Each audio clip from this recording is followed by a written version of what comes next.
Warning, this video is intended for audiences who are 13 or older. If you are not 13 or older, please fuck off and tell your parents to moderate what you watch online. William, hey. Yep. Hey, I really don't have an opening zinger for this because I used up all of it in the episode 45 discussions, right? Uh-huh. It turns out I can't really branch out from the Green New Deal that much, alright? Oh, but if you want to learn the context of this joke, watch Mashin Sentai Kiramager episode 45 review. Yeah, bots, get to it. In case for some reason you decide to skip all of our episode review and just straight up watch a video talking about Mashin Sentai Kiramager. Oh, I don't know. I'm not your parents. I'm not going to tell you what to do. If you're underage, please fuck off and tell your parents to moderate what you watch online, alright? Oh First of all. Jesus. Okay, right, so we're putting it there. Hey, so welcome to the retrospective discussion review, yada yada, whatever you want to call this stuff. Mashin Sentai Kiramager, right? Yeah. So for the context of the audience of the video, you and William, my friend. So this is part of our weekly unnamed discussions series where I also, a person with years of knowledge, tokusatsu, super sentai, and during my friend William, that's you, William, my friend, alright? My friend, as we discuss the latest super sentai season, Mashin Sentai Kiramager. So William, so you just finished on air, alright? On air, okay? Your first Super Sentai season, because prior to this, you had no idea what the fuck Super Sentai was. You knew what Power Rangers was and all that shit, but you didn't know that Power Rangers came from Super Sentai and all that stuff, you know? Pretty much. Yeah, so we just finished watching Sentai Kiramager. This is the 44th season. The 44th season, the theme was gemstone, vehicles, and genies, you know? Because genies were in this season at some point. Yeah, okay, that's what I'm talking about. Yeah, I forgot that was a thing. Wow. Yeah, did we get that at all? On computer. They still labeled that shit. As, yep, the genies are in this season. Still don't know what the in context of genies, you know? I mean, the stones talk, I guess. So I guess that counts as genies. Yeah, I think that's about as much as we'll get for genies. Okay, Jesus Christ. Okay. What? Okay? Okay, I'm just saying, alright. I mean, how do you want to handle this retrospective discussion now? I mean, to be really honest, curious. We've done a lot of in-depth stuff with I say you want to go, you can listen to all 40-ish episodes where we each talk about each week of the episodes, where we may or may not go on random tangents on other unrelated things, like Star Wars or American the Green politics. New Deal. Yeah, exactly. Right? But don't worry, all tangents relates to the series, alright? Yeah, hint, nudge, nudge, wink, wink. Who are you nudging? And who are you winking at? What are you doing? Yes, the audience. The audience? They can't feel your winks or nudges, okay? This is an audio medium. What are you doing? It's like subtitles for like a physical movement. It's just like not necessary. Because they're not gonna get it anyway. It's not gonna matter. Okay. So alright, how do you want to start? Because I don't know how to do a fucking full series review. I mean, honestly, we just winged this shit. But I think if anything, I'm gonna start with one of the possibly biggest negatives of this season. Okay. Because the thing is, a lot of us could have been the thing is, we understand that COVID has had an impact on this show in general. Yeah. Right. Mm-hmm. Yeah. This season was filmed because during COVID, you know. Yeah. Right. Yeah, In the beginning, it was all, as like a normal Super Sentai film typically is. With how Sentai are normally done, right? But then I think around 10 episodes in, people realized, hey, yo, there's this thing called the coronavirus, you know, right? We gotta start taking this shit seriously. Don't drink bleach or look at the sun, right? Don't do any of that type of stuff, you know, right? Yeah, don't do the normal stupid shit you do, because this time you might actually die. So that was this whole thing, right? And so I understand that's So we do know from a production standpoint that production stuff did affect the overall season, right? Yeah, and so I understand, it's just it affects the writing and it affects how you're gonna film things, and it might honestly get in the way of how you wanted to do the story in general. So we missed a good 2-4 episodes, right? Yeah, pretty much. Because normally with Super Sentai or modern day Sentai, they usually run between 47 and 49 season. If you're lucky, you can get a 50 you can get a 50th episode. But you have to be very lucky. You have to be up there in the ratings for them to be like, hey, you get one more episode. But normally satire is around 50 episode. And so, like, I understand that, right? But the thing is, even though I understand that, the thing is this season does have a major problem. Which honestly does kind of negate my enjoyment of the series as a whole. Because the thing is, I mean, I know we mentioned it like in the last episode for the last audience don't know what we gotta treat this as someone who just straight up ignores all of our episodes review and decided just watch a video where people talk about the season. All right, that's how I'm treating it. I'm treating it literally as its own thing. Well, we could pull an MCU and give vague hints, you know. Oh my god. Right? All right, we can talk about, hey, yo, what's going on in Wakanda, right? What's happening in Wakanda, you know? Should we talk about Wakanda? We can hint to Wakanda, but we probably should not talk about Wakanda. Check out this map of Wakanda, by the way. Oh my god. So, like, the thing is like the thing is, I gave this as a rating. We basically gave it like a C or C plus. And in terms of numerical ratings, that's basically like around a 6 for us, right? Yeah. We enjoyed it, but there are definite problems with the series. Yeah, I did have I like what the season was going for. It's more upbeat, uptight, you know, because we were like I always said, like I always said in our other videos, satire always affects by the real world event, you know, right? Yeah. Because do you remember how a few years ago there was that whole Japanese earthquake that happened, right? That bad thing, you know? Because I felt like, hey, we should probably not be this depressing, you know, right? Let's not be this depressing when I show. Let's try to make. So I assume that this season also had to make a lot. I'm pretty sure it was just pure coincidence that the scene was based around imagination and all that stuff that they could work with it. So I assume, like, I'm pretty sure like a lot of story threads, because there is like, as far as I'm concerned, there's like 2 or 3 major abandoned story threads that they completely abandoned within the TV show run, right? As far as I'm concerned, so that they had to like, oh boy, let's make this more happy-go-lucky with the cast in the season, you know, and the season just happened to deal with imaginations and all that stuff, so that was really convenient for them. Yeah, right. I mean, the thing is, like, I do enjoy, like, you know, as you were saying, I enjoy the upbeat tone of the thing, right? But a lot of the, like, it's not the tone that really bothers me. A lot of the problems with this is the fact that there's a lot of setup. Or like not a lot of setup. Sorry, that's the wrong word for it.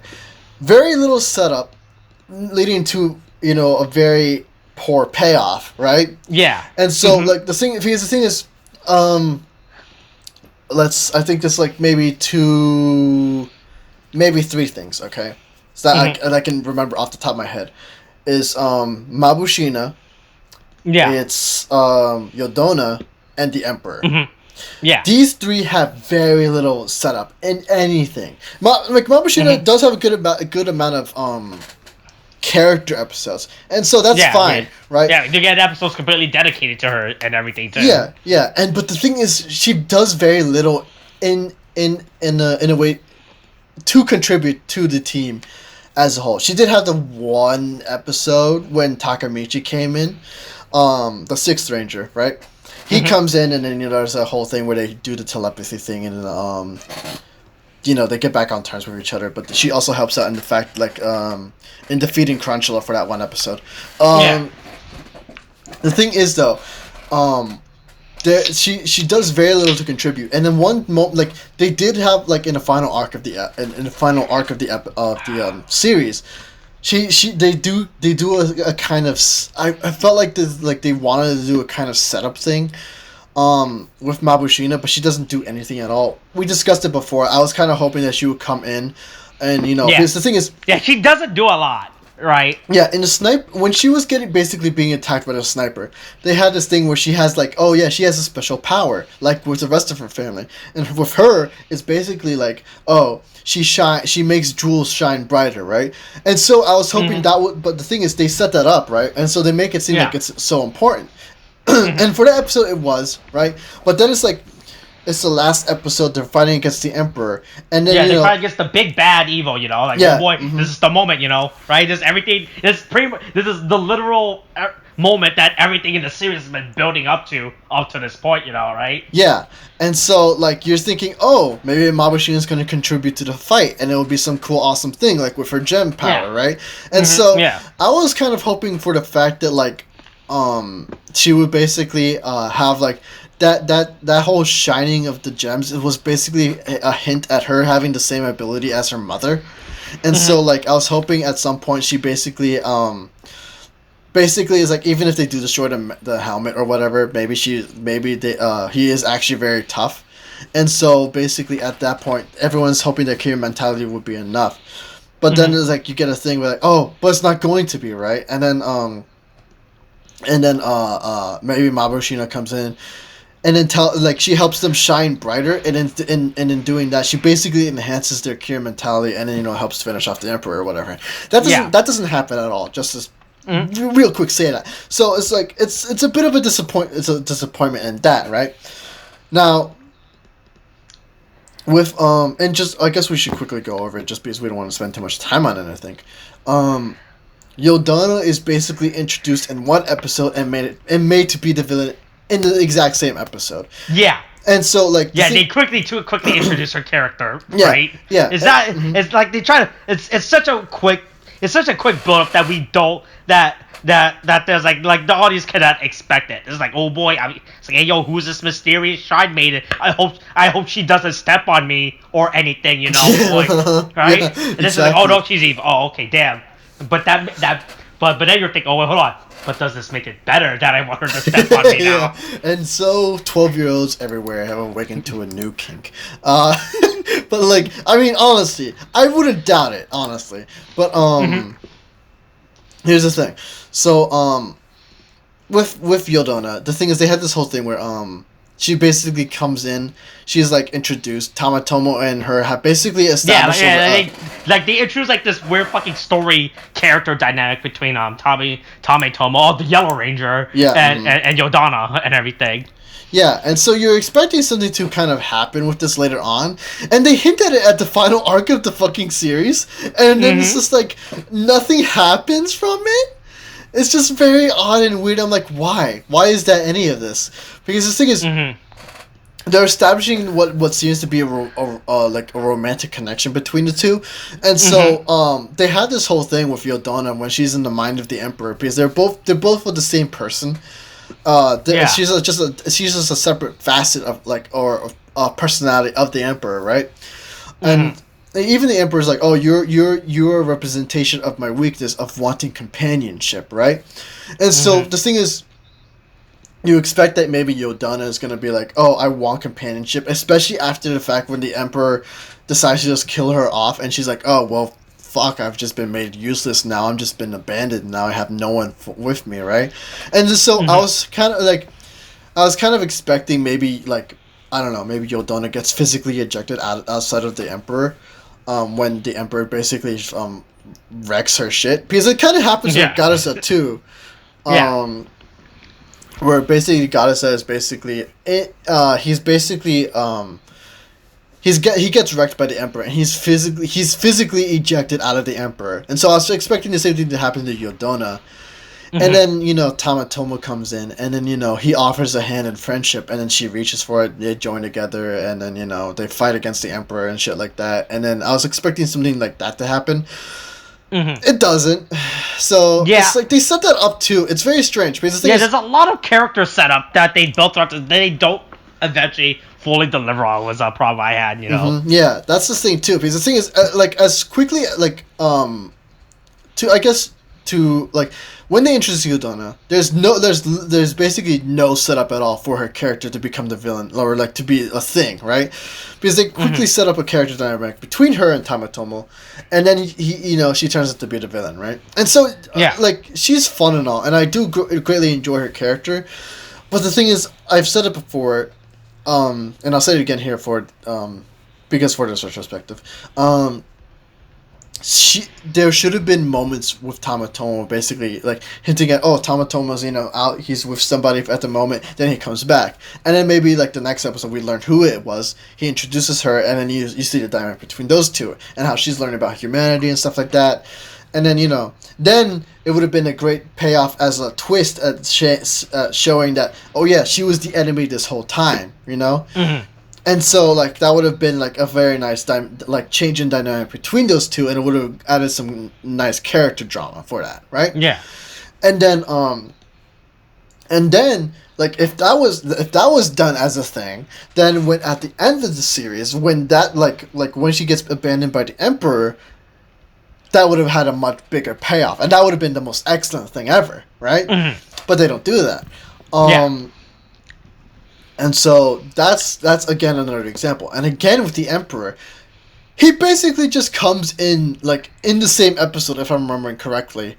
And he's like, yeah, he gets introduced in one episode. He gets hinted on in an early episode, then he finally. But the problem is, I don't like his hinting is the worst. I think he was a really weak in terms of a series villain compared to. I think he's probably one of the weakest I've seen now in my opinion of a set. He's just like, oh boy, I'm the big bad. I show up like 30, 25-ish episodes, and then we're like, all of a sudden, he's the big bad, even though we spent like around like 25 episodes with Garuza, and then we spent like, even though it's only 5 episodes with Garuza, that's still more than enough to realize, hey, yo, she's still pretty threatening, yeah, and everything. Mm-hmm. And yeah, but then the Emperor comes in, he's like, oh boy, hey, yo, check it out, ooga booga booga. But once again, by the way, this is how the Emperor talks. By the way, he talks like fuck. What's the guy from Courage again? What's the old man from Courage again? Eustace, right? Eustace. Yeah, he does Eustace. He's like ooga booga booga. I'm the main villain, right? That's what the Emperor does. Okay, he pretty much does that. He's like, oh boy, I'm the villain now. Yeah, it's very like, it's just very like very forceful, and then we have to accept that he's the big bad. Is the thing, right? Yeah. Like the first thing they do vaguely hit, but they don't vaguely hit on him enough, in my opinion. Right? He doesn't pose that big. The only threat that he posed to the main Ranger threat is that hey yo, check it out, Rangers, I'm the main bad. That's it. That's the only threat he poses to the Rangers and everything. It's not like how Garuza poses a threat to the rest. Like, well, yo, check it out. Check out our conflict of ideology, and then Yodana has an actual inner struggle character conflict with this somewhat inter struggle character dynamic with Tamatomo and everything. It's like they have all this potential, like they have all these great ideas, but they don't really do anything to really set them up and have them pay out in a way that's great. It's like a lot of wasted potential with the series. Like we get plenty of stuff with the Rangers, and that's fine. It's just the fact that like their foils or the fucking enemies that they face, they just don't have much going on for them. Mm-hmm.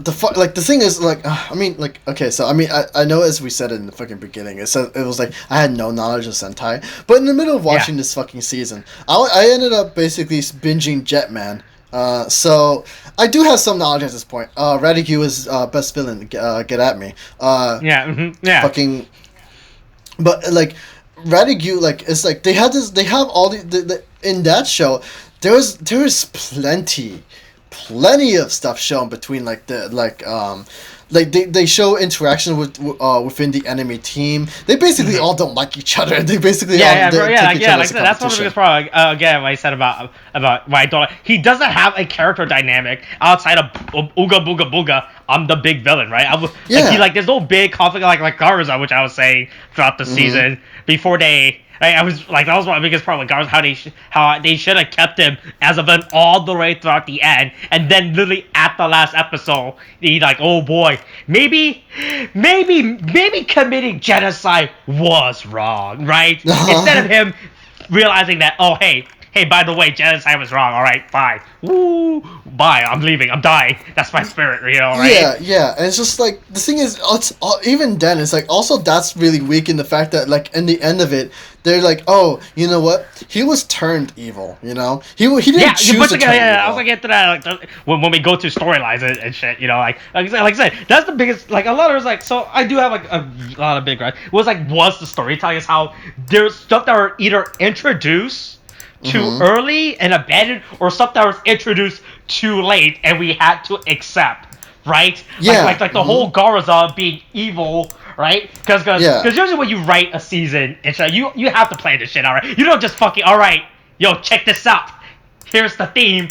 We're just gonna write this weekly, you know, and be like, call it a day, right? I assume that they definitely prior to production. Like this goes to our background of film and television, where even before you even film, you have a general thesis or now general story outline. So I don't know how much of this Garza being evil shit was planned up, right? But from what I feel like it was really shoved in at the last point for us, right? Because they gave no prior hints to it. Thought to say like we were like even something as vague as Garza having like blanked out, like it would have been fine. I would accept the Garza being turning evil if like thought to see he has like not aneurysm, migraines. I'm like, oh boy, what's with these missing pieces of my memory? You know, like what happened on January 6th? I don't remember, right? Oh my god, why are you always talking back?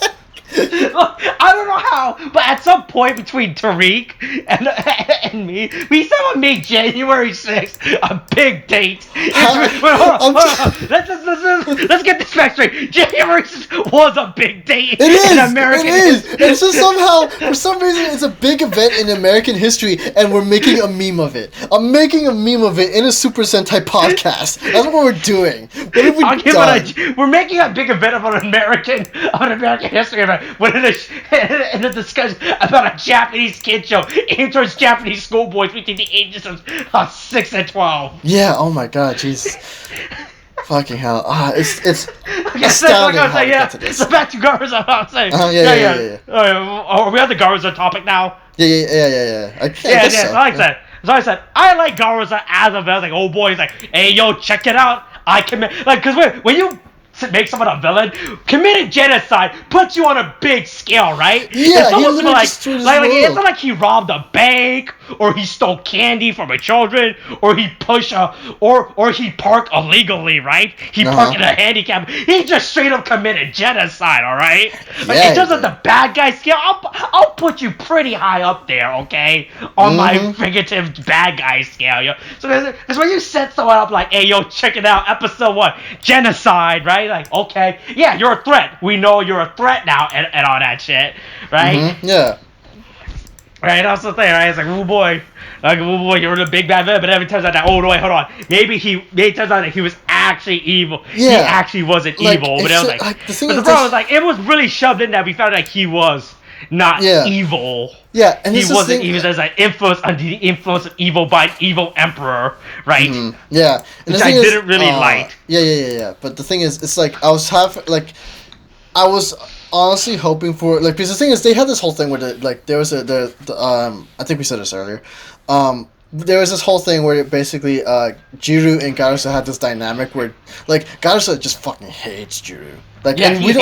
He hates imagination. How dare you, kids? How dare you deserve to have happiness? Yeah, and so that's the whole thing, and you're wondering why in most cases, but then it's just they also do this interesting hinting at where Jiru and the king basically had this connection, and whenever Jiru's he kind of his mind wanders, he just kind of connects with the king in a way, and so you're thinking it has something to do with that. But then the king comes back to life, and then he's like, oh, he wasn't really dead to begin with. The king just comes back. Not a big fan of how the fuck the king gets interesting. I honestly would have rather he just fucking died, to be honest. Yeah, honestly, because that's the same. Because they had this whole motif with the rebirth and the phoenix, and so you're like, and it didn't help that at the end of the they don't fucking answer anything, right? Because even there's there's a big hit why does Jiru have a connection to the king and Garuza, and the show straight up says, cool.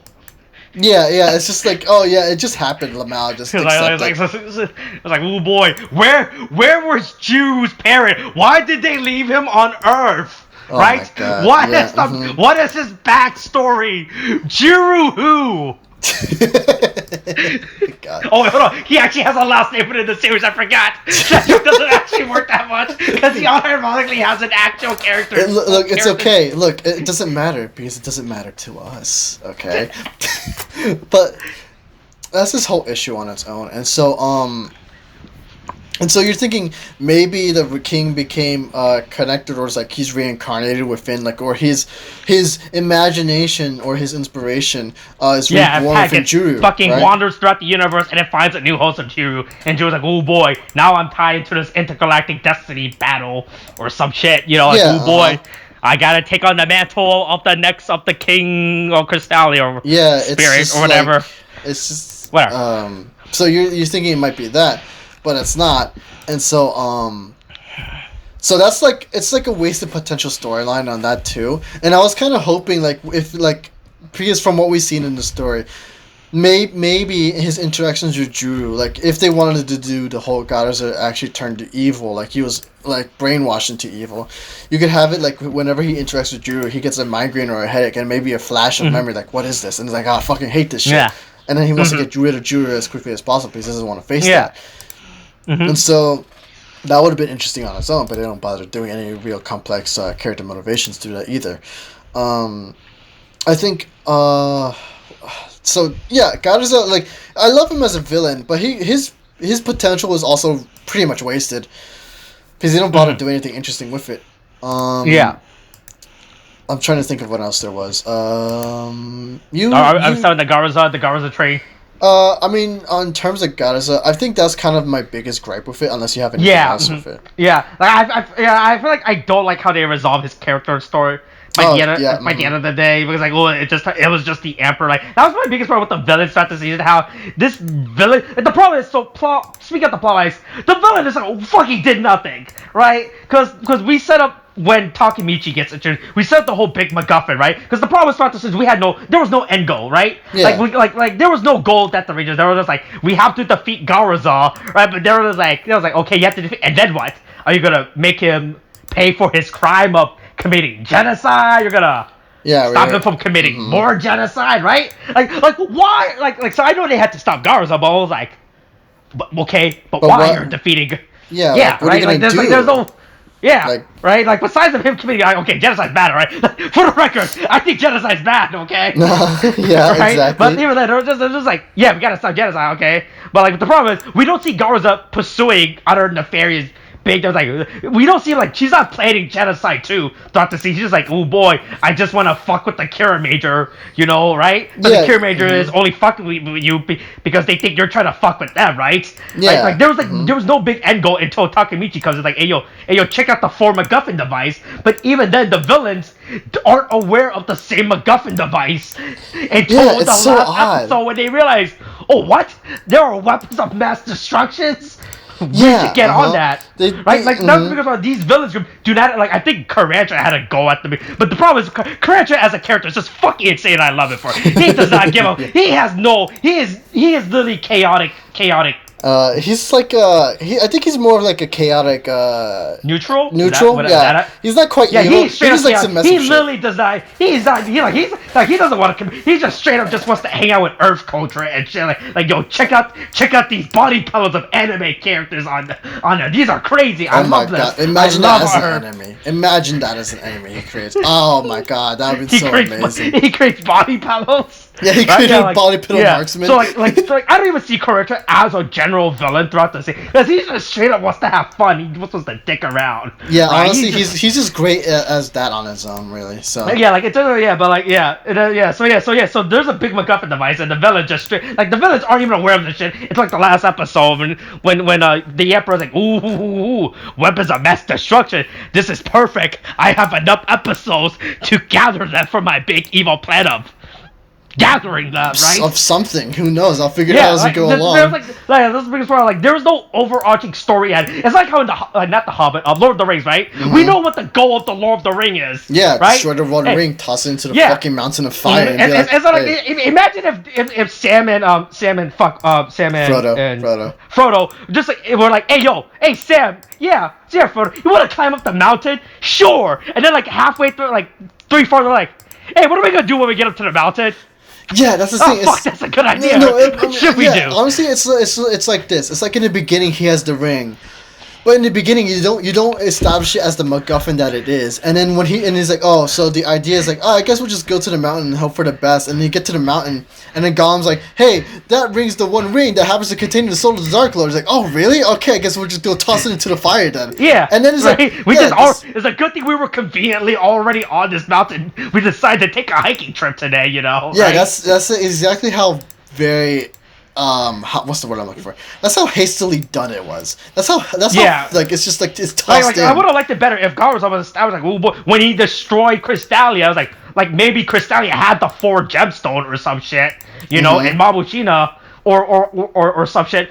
Or maybe when the planet was destroyed, the gemstones scatter across the universe, and all 4 just conveniently scatter on Earth, and Mabushina had the fucking has some stupid spirit. I'm just spitballing ideas, right? But like, work the stupid MacGuffin device so that everyone knows what the end goal is of the MacGuffin device. Like, oh boy, hey yo, check it out. Here's the MacGuffin device. Mabushina has a connection, so she wants to recover them to stop Garza from gathering them to commit genocide too. But Garza, under the influence of dark, like, ooh, genocide too. I love that. I'm scheming, you know.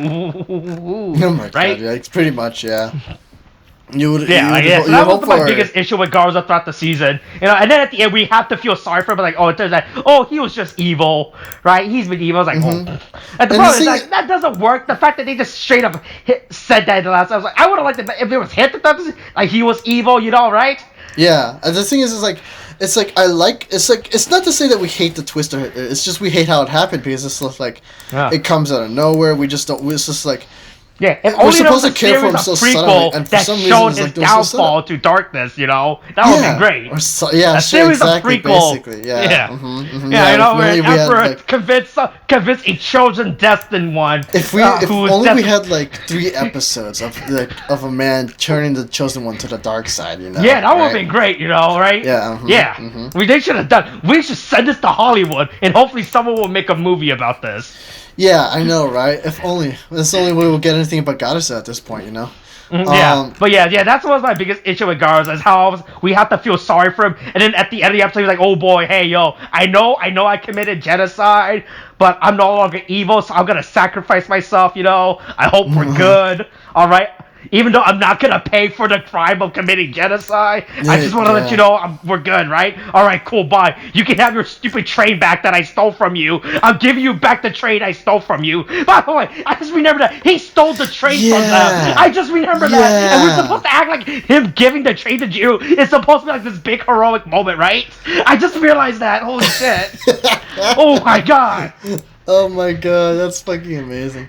Yeah, it's just like with the British Museum when they return historical African artifact that they found. Hey, yo, check out these historical African artifacts we found. We'll give them back to African nations as the kindness of the British Museum. Yeah, it's like totally ignoring the fact that you kind of invaded a country and stole their precious artifacts in the first place. Yeah, I fucking realized that, but yeah, Dave Garza as a character was really fucking badly done. I feel like I understand what they were going for, but like, oh boy, yo, probably should have fucking probably figure out what the true motive of his thing was, right? Because the worst part throughout the season, we don't know what his fucking motive was, right? We just know he probably just wanted a dick and fuck up Takemichi's life. That's it. He's just like, oh boy, I can't forgive my nephew, you know, and that's it. Like he didn't even have a real plan. Yeah, I know. He just kind of dicks around and just doesn't know what to do with his life, and as we termed his midlife crisis.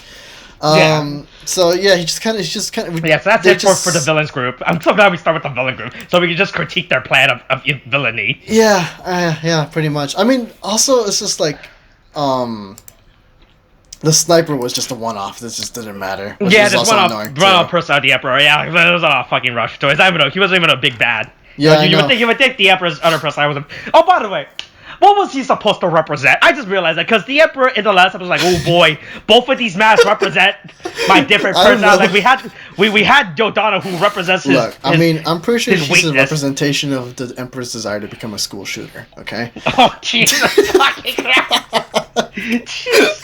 Oh god, my chest hurts. I know that's karma just getting back at me for making that joke. Oh fuck! Ow. No. Okay, is that it for villains group as far as we're concerned? Let's see. Krancha is cool. Yoduna's wasted character. Yeah, I literally just like Krancha because he wasn't inherently evil. I mean, unless you want to talk about how plain the marksmen were.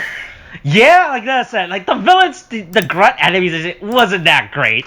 It was just fucking a guy in a suit, and they called it a day. There were some fun ones, if only because like the implications. Are you talking about the Muddites or the marksmen? The marksmen. Muddites were just. I mean, they were just guys with a helmet, with a helmet, and they. But, I mean, like of all the ones that I remember, there are only two notable ones that I remember really loving, or maybe, well, technically three, but even then that doesn't really count. The first one would be the Wire Marksman, if only because we actually got a real good story with that one. Yeah. Surprisingly. By the way, that reminds me. Speaking of the Wire, I watched that show. I've been meaning to speak about it. Oh boy. So I'll talk. I'll be tangent within this series. So as we learned within that episode with Avoid the Writer, it was written by a guest. It had a guest writer who came in, who came in to write that episode, and that guest writer had a history of writing crime drama, and through background research, we found out that he wrote this show called Whisper of a Crime Scene that had a girl wearing headphones, right? And we're trying to figure out this gamer girl why she. I want you to try to guess why she. I finished watching the series, by the way. It's absolutely insane. I want you to guess why does she wear headphones at a crime scene? Okay. Wild guess. I'm going to throw it out there because it's Japan and they go wild with the shit. She's going to listen to the ghosts of the dead at that crime scene. William, close. Really? You're very... Really? She puts them on so she can focus and listen to the crime that happened at the scene. Oh, wow. That's not even ghosts. She just straight up listens to the crime scene. Oh, my... Wait. That already happened. So she listens to people dying in the middle? Oh, really? Good God. How is she not traumatized? Is that a plot point? It's really fucking weird. That show was really fucking wild as fuck when I watched that show. And that guy was just ended up being her stalker boyfriend, by the way. The guy with the camera. Yeah, he was just a stalker boyfriend. Yeah. Wait. So they're legit going out, but he's they have a stupid whole character dynamic. You know, of him following her. She laughs it off. Right? Well, right, taking photos of me everywhere I go, and then there's a whole relationship built about that. Oh God. Oh. The girl needs to get help. She needs to realize that she needs to realize that she's too busy listening to crime scene. All right. Oh my God. She needs help. Please. It's called the police. You're the police. Arrest him. And the worst part is that her character actually has a whole fucking mental breakdown near the end of the series when we reveal why she can listen to crime scene and everything. Is it because it's actually insane? The show is actually insane. All right, back on topic. Okay, okay, that's fine. Yeah. That's fair. So I think the enemy design this season were pretty weak in terms of the general grunt and the enemy weak. I agree with that too. But there was definitely they definitely were like, all right, our budget, we got a budget cut this season. Let's try to make the most out of it, right? Mm-hmm. Right? Because this is your first time watching a Sentai. So prior to this, no knowledge about how fucking monster costume design. But midway through, you watched Jetman, you're like, oh wait, you saw those seasons. Yeah, those with their monsters. But even then, you don't even have to watch other Sentai. You can just straight up watch any Power Ranger season. It'll still be the exact same thing of understanding, right? Mm-hmm. Yeah. Because they fight the same enemy of the week, Yeah. I think, the thing is, I only enjoyed 3 of them, again, as we said before, and only because of the implications of some of them. Warren Marson, we got a good episode out of that one, to be honest. Like that guy. Yeah, and a very unique even though it was very creepy by the end of it. Yeah. Really creepy to me. Yeah, it really did with the kid in the... And don't like the fact that this is weird, creepy, 20-something-year-old just inviting young Japanese schoolboys into his house, Not a big fan of that. Yeah. Yeah, not a big fan of that. The second one, I think, is the Cat Marksman, if only because it did something interesting for Tarantula and Juru. So it's not really the marksman itself, but it's what he brought to the table for character dynamics. The third one was the tooth marksman, the cavity marksman. If only because legit, if you think about it, of how they destroy the thing, it's fucking insane. But otherwise, it's just like Yeah, the edits were really whatsoever. You know, Yeah. like it wasn't I felt nothing big impactful. Like outside of maybe just the wireless accuracy, they were all whatever for me. You know. Talking about wasted potential though is on the hero side. Remember when you told me about how they made a whole remember how you said they were gonna use the 7th Ranger suit for something? They didn't do that at all. There was only one episode. Yeah, look, who knows? But hey, look, there's something called V Cinema that we may not get into eventually if they ever fucking do it. Don't know how much. Don't know how if we're gonna get a V Cinema or a net video about this shit or an OVA. But yeah, hey, Hakatami Yami, Pineapple Pen, Mister himself. So fucking weird that he was in this fucking series until I googled it and found out. Right, was hinted at having a suit and nothing happened out of that. You know, it's whatever. Yeah, not a big deal. That's unironically the 7th Ranger suit was not a big deal for me. Right. Yeah, talking again. Yeah, but on wasted potential on the hero side, I mean the Rangers are all fine. They're all basically fleshed out well enough throughout the series that I'm just kind of okay with it. Like the only character I didn't like was Jiro. I think Jiro was a god awful character, right? I mean, you just don't like his personality, right? I don't like his personality. Honestly, Tomitomo should have been the leader. Yeah, he really should have. You know? I know, for some... He didn't even have to be the Red Ranger. They could have just made him... Because here's the thing. Even though you're the Red Ranger, you don't have to be the de facto leader of the team, right? You know? Yeah, you can be the Red... And there's someone else on the team. Because Sentai has done that with other characters before in the past, you know? Mm-hmm. Right? I brought it up. We talked about how there were other seasons where even though they had a Red Ranger, he wasn't the leader. Of the team, you know, they just put him instead of he's just straight up the Red Ranger and everything. That's it. That's just it. But that doesn't mean anything, right? Mm-hmm. Yeah, I think. But I really feel like Thomas should have definitely just been the leader because he actually had no what's up. Even though as stupid as his fucking background of being a Monster Hunter esport player was, right? It's way bigger connection of a guy they just fucking grabbed out of high school who can barely draw, you know, right? To be their team leader, right? Yeah. And it's just very... he's only never given to off a sense of, leadership. And who only wanted to save her just so he could get some action with an Asian girl. By the way. That was his best character moment, right? God. Of him wanting to save the earth. Not for the sake of humanity, not for the sake of imagination, which is, you know, the kind of one of the major themes of the season, right, that they established. Not for that. No, I'm not going to save the earth's imagination. I'm not going to save humanity or my friend. I just want to save so I can get some action with this Japanese schoolgirl that I liked. Yeah, that's just that's a thing too. They really super invalidated his character, you know, at that last moment, right? Would have liked him if in between it. I'm not gonna hate him for one against an actor. All right, you got a go set, you know. You got your go set. You probably could have sprinkled in some Andy and everyone else, right? Just throw and everyone else, and everything would have been fine, right? Yeah, I wanna save my Japanese schoolgirl girlfriend. Yeah, and everyone else, right? I get the intention of what they're trying to say. It's just the way they did it was it's not cool. Yeah. Oh my god. Yeah. I think Jiro I didn't really like Jiro that much as a character throughout the season. He really wasn't that great, in my opinion. Yeah. And so, I think... there's only two wings I feel like were really weak throughout the season, and that was Jiro and Shigeru, right? Because I feel like Shigeru didn't even get that many characters. He got pretty shafted. Yeah, in terms of from a character standpoint, we established what he was. Hey, yo, check it out. I'm an actor. You know, I do some acting. You know, right? And then and they don't really do anything else involved. I don't think you would get that many character episodes dedicated to him for us to talk about his character, right? The only time we never was with that episode where he gets hurt and that was it. That was his last big character moment. Yeah, and then I think that was Jiro. He was trying to basically get a stone, not be depressed anymore. We really don't get any episode dedicated to him or anything. Unlike the other cast where we actually do straight up get their character episodes, right? Yeah, and they get plenty. So that was this whole thing.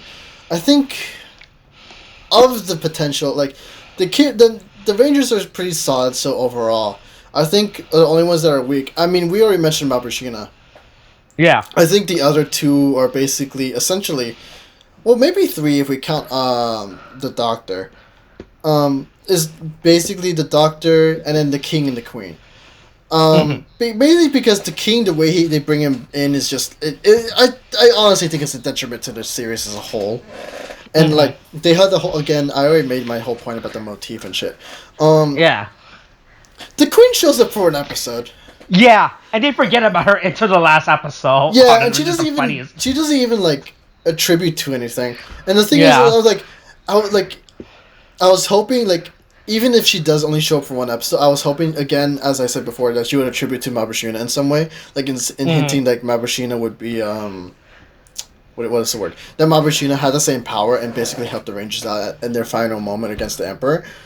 Yeah. But they don't do that either. And so, and the Queen just kind of shows up for an episode and is like, oh yeah, Lamau. And then they remember her at the last episode. Like, so that's going back to my thing, how they forget and remember stuff, right? Because that goes back to, I was going to bring this up when we talk about story, like how the abandoned plot thread of one of the witches that they introduced early on, and then they forgot about.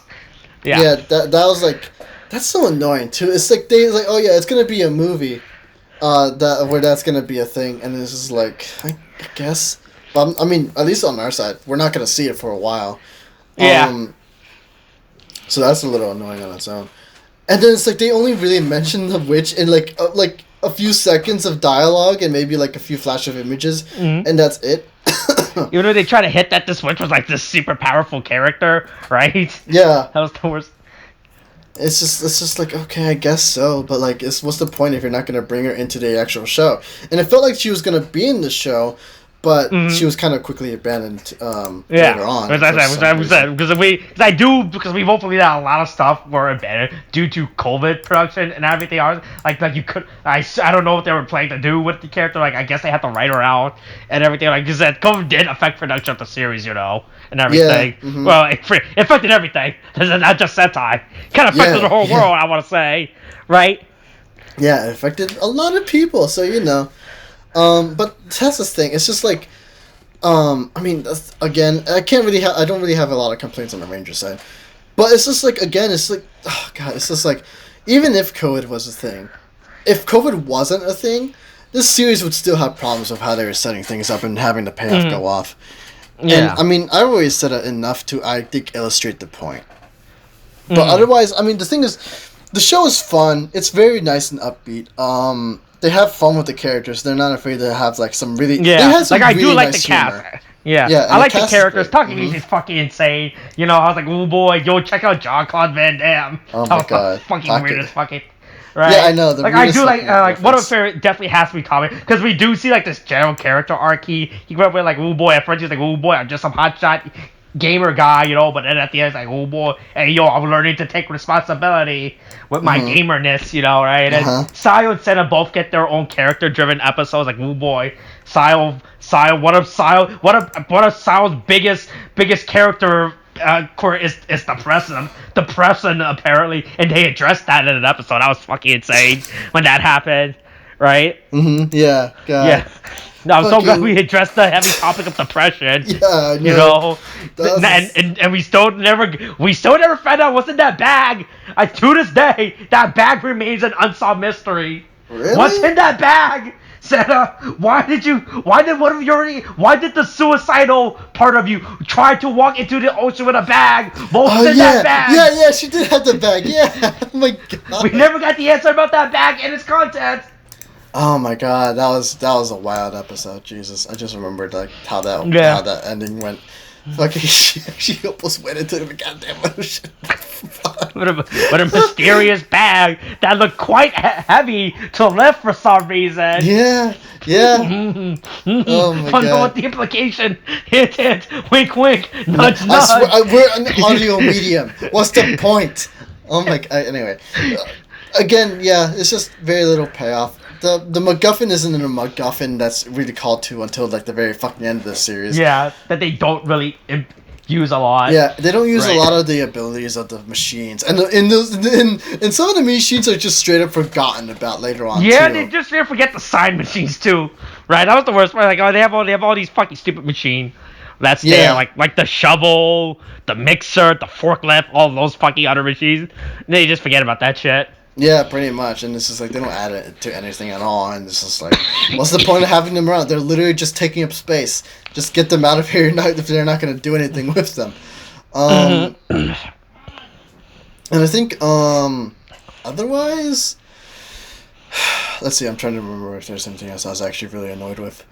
Oh yeah, so this is more of a recent thing, but during the whole they had this interesting thing where basically like for some reason near the end of the series they reveal important plot points in the post-credit scenes for some reason, or mid-credit scenes really, which is very off-putting. Like, why are you gonna put this here? It feels like it shouldn't be here at all. Like, you remember like when we saw the Emperor like quote unquote kill Tarantula.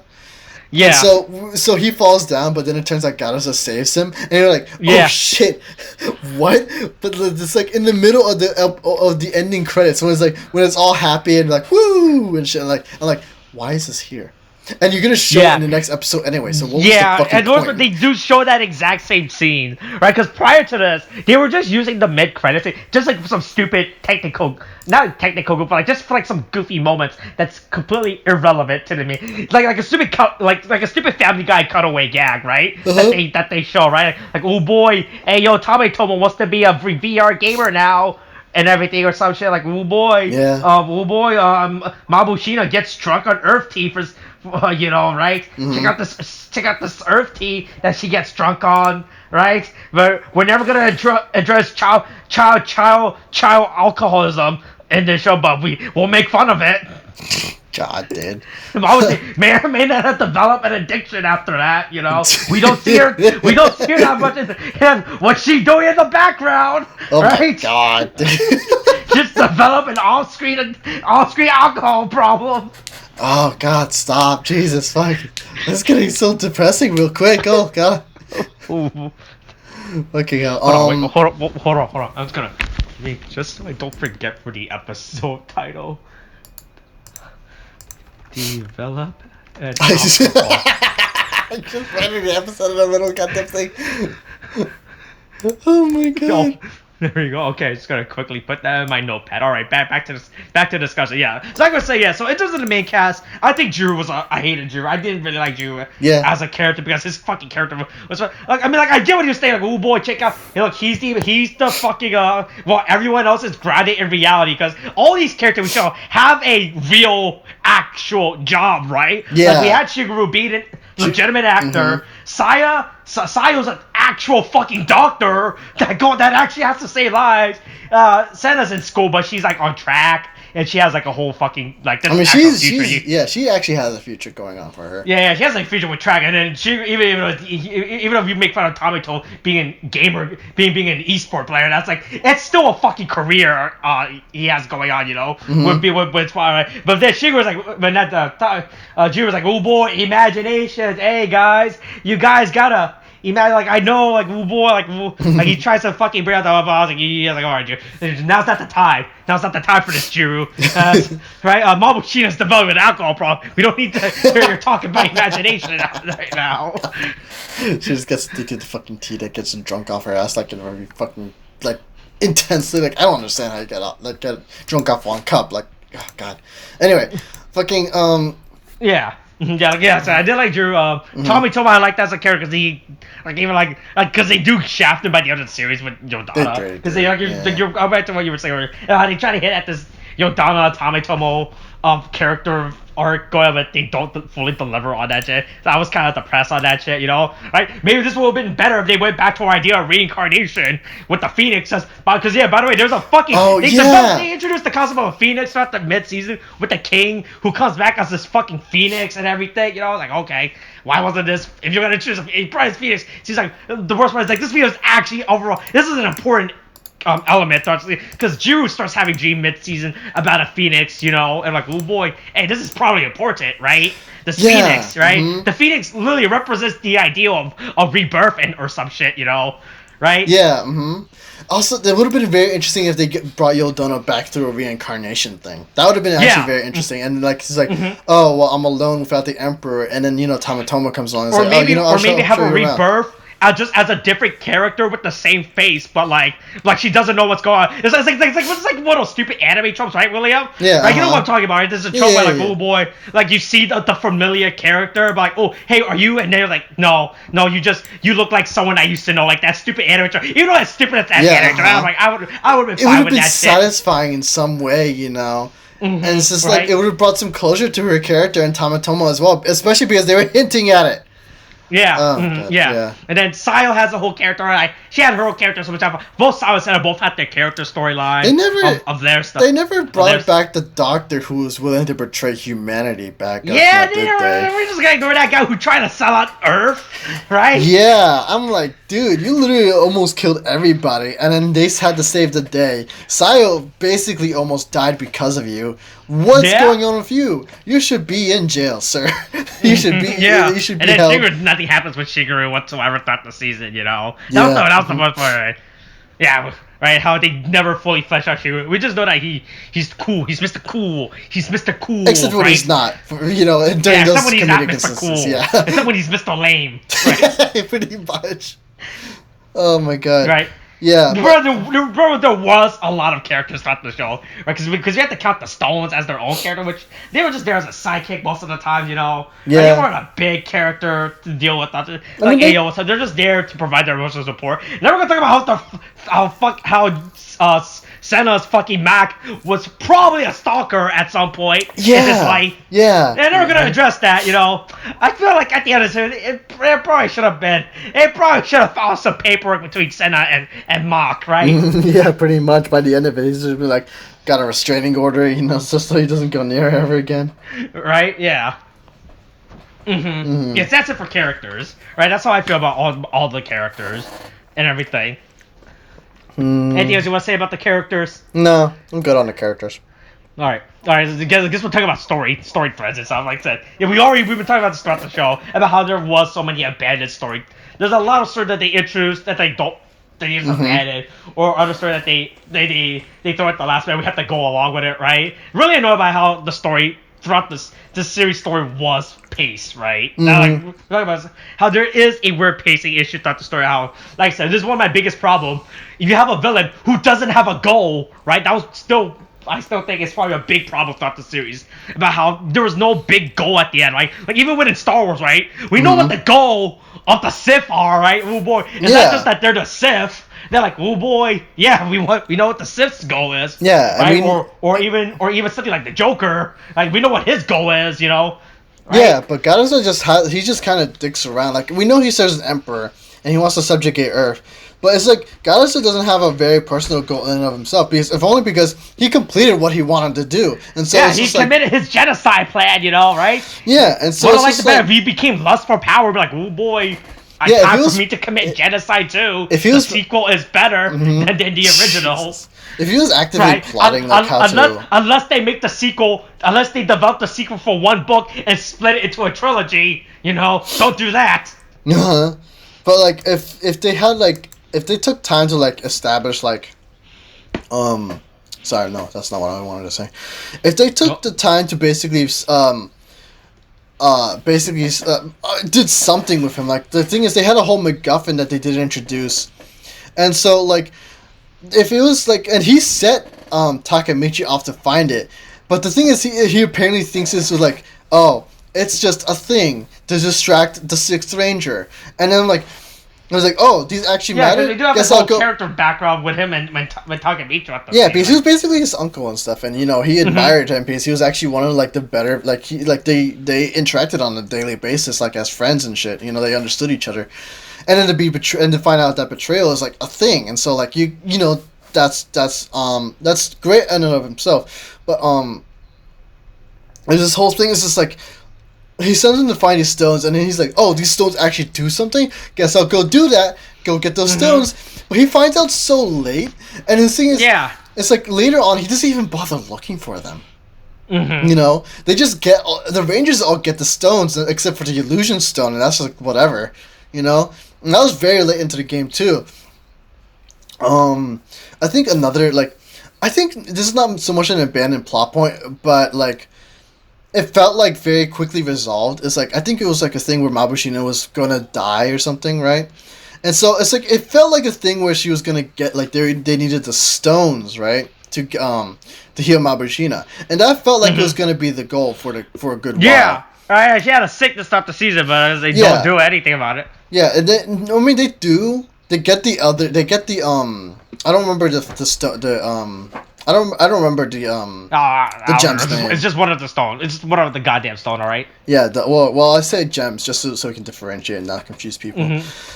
But one of the gems, basically, they get and they heal him, and then basically, oh, you know what, we're gonna go use him and heal Mabushina. And so it's like they have these stones, they don't know what to do with it, so they just kind of abandon it until the Emperor comes in, and then even then they don't use the stones until the very last few episodes. So it's just like it felt very much like it's basically like because they are basically the Infinity Stones. It's basically like imagine all the Avengers getting all the Infinity Stones and then not doing anything until Thanos shows up, and even then they're like dicking around with the stones, and then and even that Thanos doesn't even know what the Infinity Stone is. He just finds out like, what? Infinity Stones? Oh shit! I should probably get it on this. Yeah, right?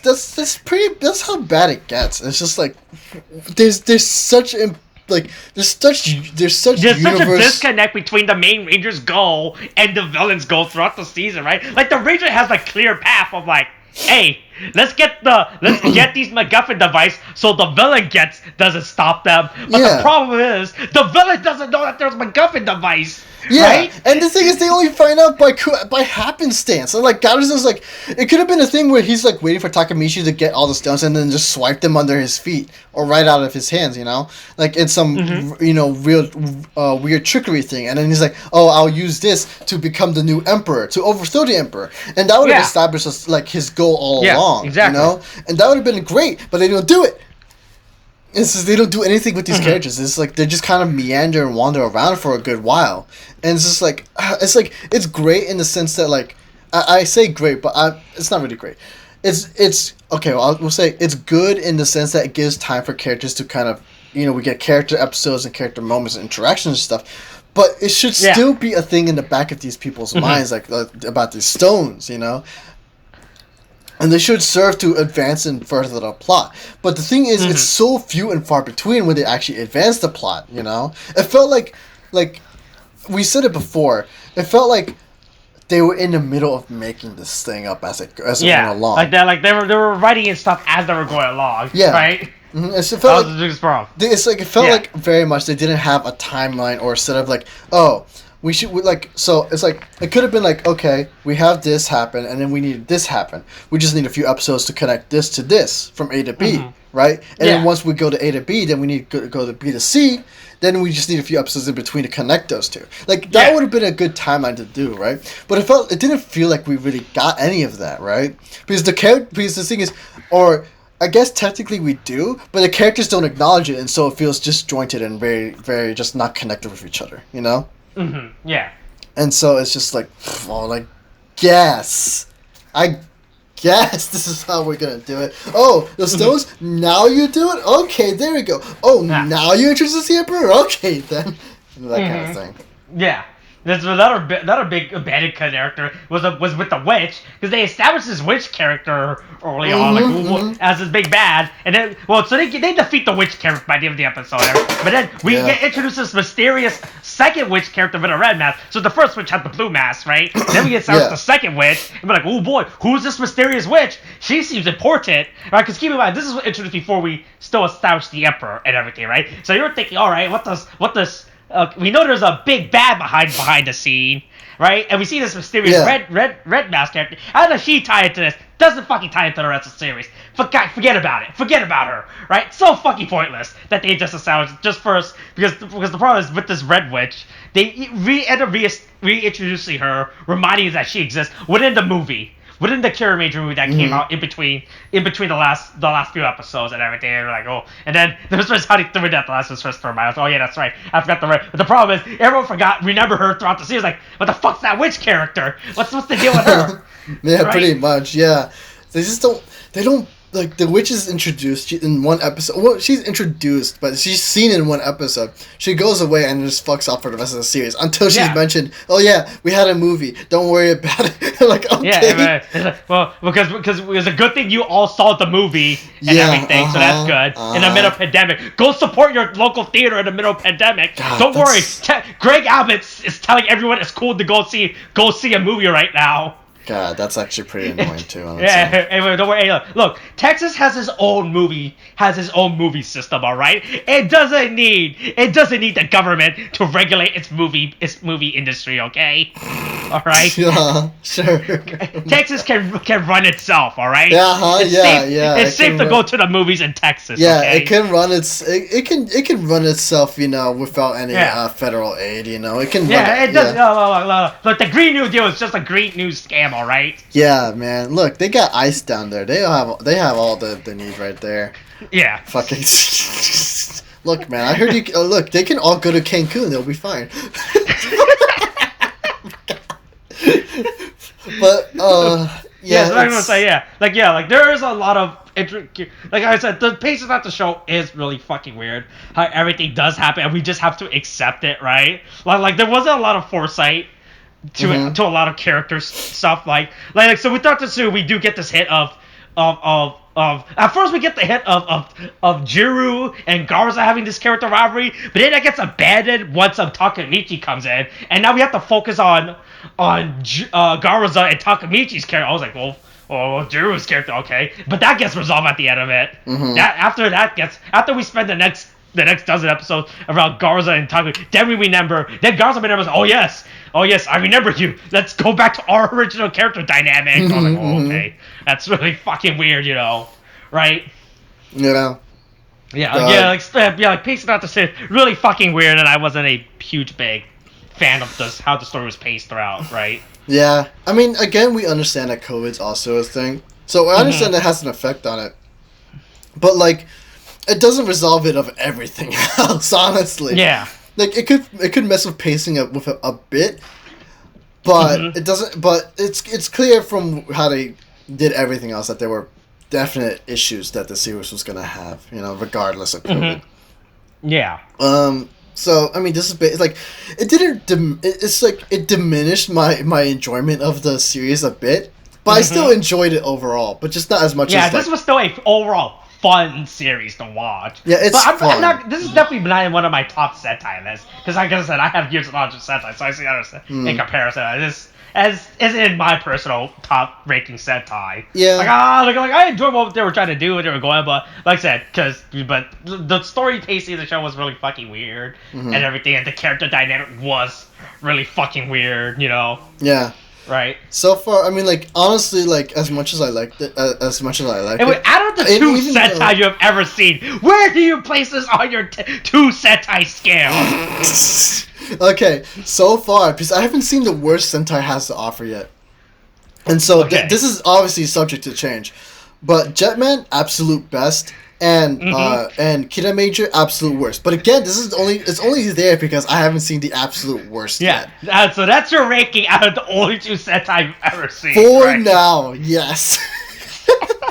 So there we go.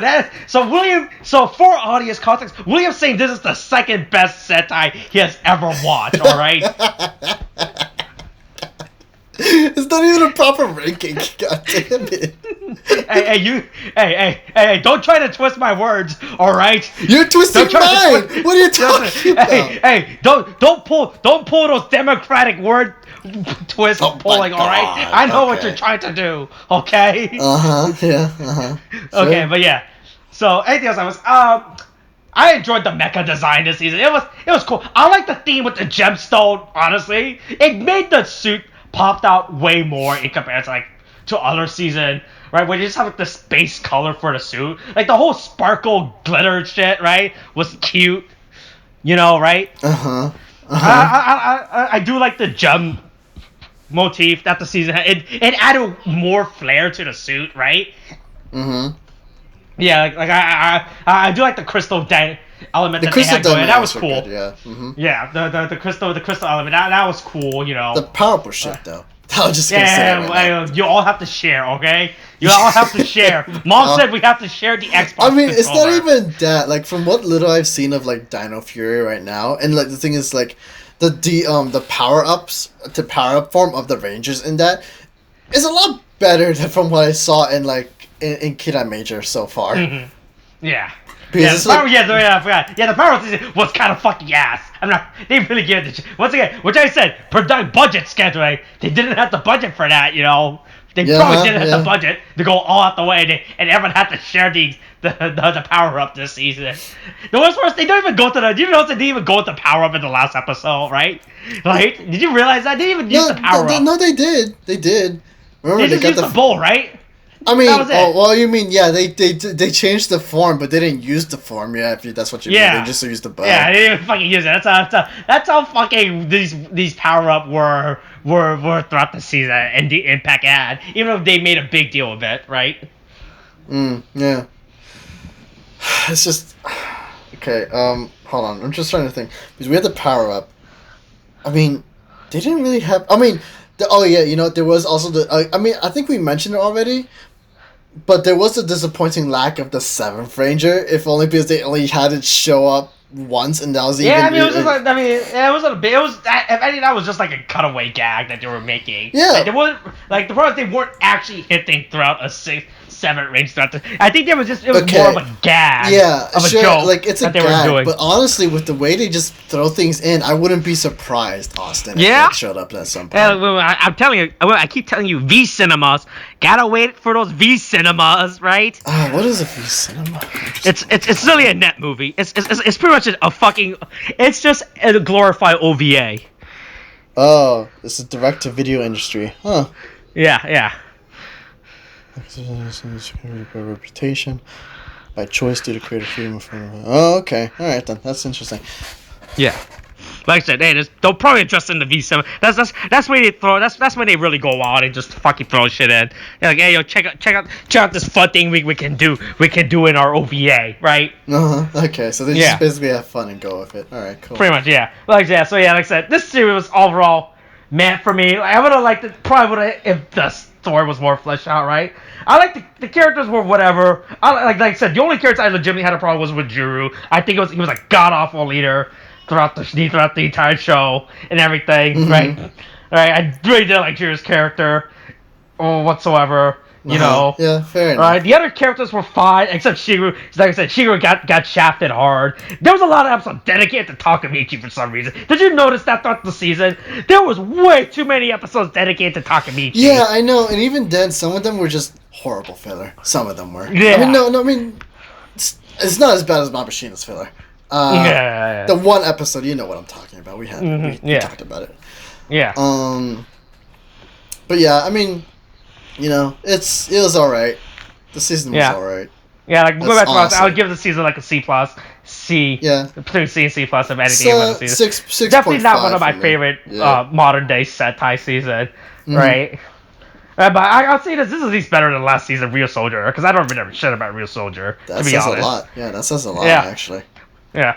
Well, to be fair, that was the year. That was around the time I started taking a break when I was Sentai and not watching it weekly. This is something at least with Kamen, I developed it. I was watching it weekly because with Real Soldier, I was legitimately just binging through it towards that year. In retrospect, now that I think about it, so I really don't remember. But there's some depressing behind the scenes stuff about it. Just gonna vaguely hint at that. Ooh, just like you're all vaguely hit to depressing behind the scene factors. God damn. Okay, fine, for sure. Just make sure to write it down so you don't actually forget. No. I'll tell you after this. I'll just vaguely hit it in the series. Those who know about Real Soldier knows what's up I'm talking about. All right, but yeah, that's my final impression about the series. I like what it was trying to do. Did not fully. It introduced. It had good concept. Didn't fully deliver on it. That's all I have to. That's what I finally had my final thoughts about the season. Yeah, that's actually basically the season. Yeah. Okay, I mean, yeah, I think that's honestly just really summed it up for me. 6.5 on my part out of 10. 0.5 C+. I only give it because actually no, you know what? Yeah, you can give it a numerical rating. I'll give it a letter rating. All right. Yeah, no, that's fine. Right. Actually, yeah, you know what? Right. Like the American electoral system. We are parties with different ideals. All right. Sure. Just don't invade my house at any point on January 6th. Look, I will say wherever I will and will not be held responsible for it. All right. All right, that's how we're heading this. That's how we're heading this. With a political commentary joke. Coronavirus is still a thing. Wash your hands. Wear a mask. Kate, thanks. Bye.